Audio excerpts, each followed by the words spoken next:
Dear students, आज हम discuss करेंगे management and entrepreneurship ME 310 chapter number 1 principles of management and the topic is scientific management by F W Taylor.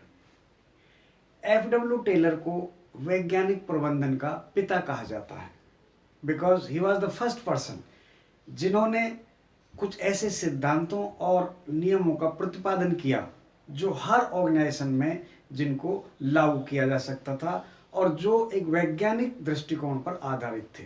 इसीलिए F W Taylor को father of scientific management कहा जाता है। Now what is scientific management? Scientific management is the application of scientific principles into management practices, यानी प्रबंधन के कार्यों में वैज्ञानिक सिद्धांतों का उपयोग वैज्ञानिक प्रबंधन कहा जाता है।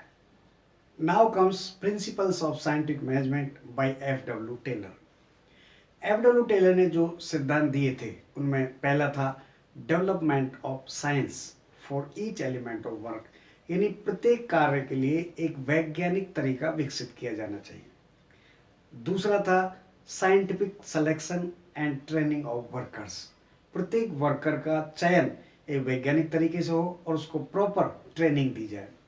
और तीसरा था bringing together scientifically selected workers and element of science of work, यानी वैज्ञानिक दृष्टिकोण और जो ट्रेंड वर्कर्स हैं उनके बीच में आपसी सामंजस्य बैठाया जाए। और चौथा था division of work and responsibility between management and workers. जब मैनेजमेंट और वर्कर्स के बीच में रिस्पॉन्सिबिलिटीज़ का जो है विभाजन होगा तो दोनों के बीच में कोऑपरेशन पैदा होगा और एक म्यूचुअल अंडरस्टैंडिंग होगी। उससे एक तरह से मानसिक क्रांति पैदा होगी जिसको एफ डब्ल्यू टेलर ने मेंटल रिवोल्यूशन का नाम दिया और इससे ऑर्गेनाइजेशन की ओवरऑल प्रोडक्टिविटी बढ़ेगी। Now advantages of scientific management. वैज्ञानिक प्रबंधन के जो लाभ हैं उनको हम 4 भागों में डिवाइड कर सकते हैं। पहला, एडवांटेज टू एम्प्लॉयर्स, नियोक्ताओं के लिए लाभ।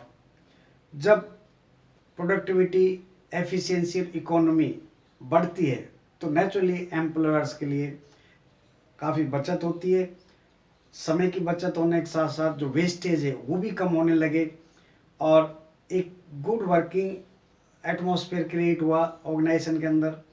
दूसरा हम कहेंगे एडवांटेज टू एम्प्लॉयज़, जब साइंटिफिक तरीके से वर्कर्स का सिलेक्शन हुआ, उनकी ट्रेनिंग, उनकी अच्छी वर्किंग कंडीशन हुई और टाइम की बचत होने लगी तो ये सब लाभ जो है वर्कर्स के लिए वो है।